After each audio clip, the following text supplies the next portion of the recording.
Ada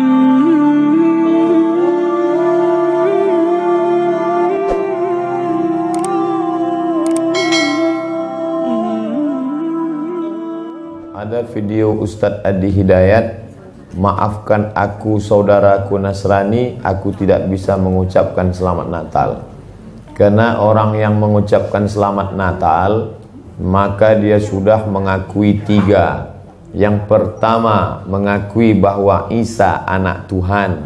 Yang kedua, mengakui bahwa Isa lahir 25 Desember.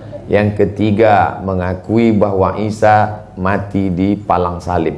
Ketiga-tiga ini dibantah oleh Al-Quran. Bahwa Isa anak Tuhan dibantah. Laqad kafaral ladzina qalu innallaha salisu salasah. Kafirlah orang yang mengatakan Isa Trinitas dan anak Tuhan. Tentang Nabi Isa lahir tanggal 25 Desember dibantah. Ketika Maryam memegang Isa, tidak ada makanan karena terlahir di tepian kota. Allah memerintahkan menggoncang pangkal batang pohon korma. Tusakit alaiki rutaban jania, gugur buah korma yang mengkal. Buah korma mengkal ada pada musim panas bulan Juli Agustus. Ketika Isa lahir, kambing-kambing sedang digembalakan di padang rumput. Sedangkan bulan 12 rumput tidak tumbuh karena tertutup salju. Maka 25 Desember bukan hari kelahiran Isa, tapi hari raya merayakan Dewa Mitra, Dewa Matahari, yang diambil oleh Kaisar Konstantin dari Konstantinopel.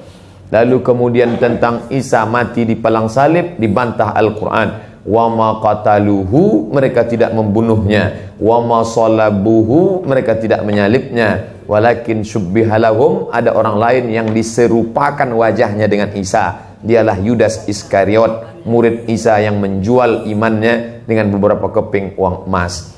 Saya punya kawan Kristen Masehi, tapi dalam masalah hubungan baik, masalah ngasih makanan, masalah beri pakaian, oke. Tapi kalau sudah terkait dengan akidah, wala ana abidu ma'abadtum wala antum abiduna ma'abud lakum dinukum waliyadin. Tentang masalah tahun baru, apakah 1 Januari itu bersih, tidak ada hubung kait dengan agama? Maka tidak benar. 1 Januari 2018 Masehi, seolah-olah Masehi terkait dengan Al-Masih Isa alaihissalam. Itu kalender dibuat oleh Kaisar Julian dari Romawi kuno. Kaisar Julian membuat kalender, maka dibuat nama dia Kaisar Julian, maka disebut Julian kalender. Lalu kemudian Julian kalender dibawa ke Vatikan, dirobah oleh Kaisar Raja Pendeta Paus Vatikan bernama Paus Gregorius. Maka sampai sekarang disebut dia dengan Gregorian kalender. Lalu kemudian ketika terbentuk PBB, United Nation, Persatuan Bangsa-Bangsa, bingung mau pakai kalender apa? Di dunia banyak sekali kalender. Maka diseragamkanlah, dipakailah Gregorian kalender. Yang sebelumnya kita kerajaan Pasundan, kerajaan Demak, kerajaan Riau, Sendripura itu pakai kalender Hijriah. Termasuk Yogyakarta pakai kalender Saka, karena Sultan Agung Jawa mengkawinkan antara kalender Jawa dengan kalender Hijriah. Karena ingin mendamaikan antara Jawa dengan Islam. Maka setiap menyambut tahun baru Saka sekaligus menyambut tahun baru Hijriah. Kalender Masehi muncul belakangan, tidak tepat penisbatannya kepada Al-Masih karena Isa tidak tahu menahu tentang itu. Itu murni diambil oleh Kaisar Gregorius yang diambilnya ke Vatikan menjadi Gregorian kalender. Jadi kita menyatakan tahun baru, betul tahun baru, tapi tahun baru Romawi. Tahun baru Romawi, jangan kaitkan kepada Isa alaihissalam. Dia masih terkait. Adapun tahun baru Jepang tak ada terkait dengan akidah. Nah, ini tahun kalender yang baru.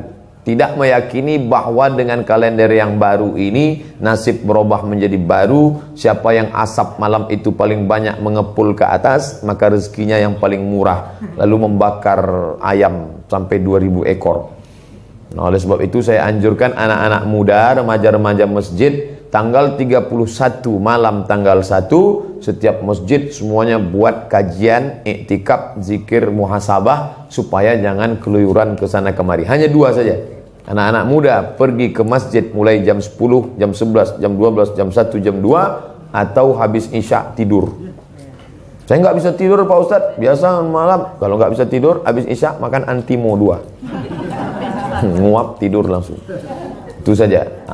Adapun nanti Ustadz malam tahun baru apakah buat muhasabah di masjid? Enggak. Saya berangkat 28, 29 umroh, maka tahun baru di Madinah. Tahun lalu juga begitu. Tapi tahun sebelumnya dibuat acara muhasabah.